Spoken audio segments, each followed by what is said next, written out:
I want to share a story that actually occurred between myself and the seller of a property. The lender actually had a challenge in getting my buyers approved, which on our side, we had a full approval. And so I had a conversation with the listing agent because they were going to cancel the transaction. And the lender gave me some information about things that were challenges with him, but I told him I don't have those issues. And so he said, I'm sorry, I don't know what to do. You know, this is obviously on the seller and the listing agent. So I'm like, I would love to have a conversation with your seller.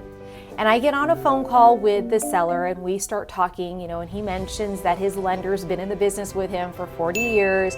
And if he can't do it, nobody can do it, which I completely can understand. I too feel the same way. And he kind of opened up a little bit about, you know, why it's so important for him.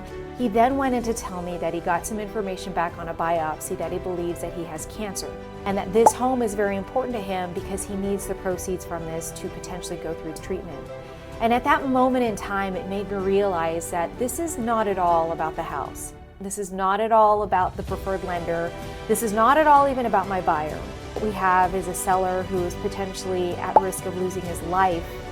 And the most important thing is to get the net proceeds from the sale of this home. And so for him, he needed to make sure that this transaction was going to go through. And something I've never done is I asked if I could pray for him.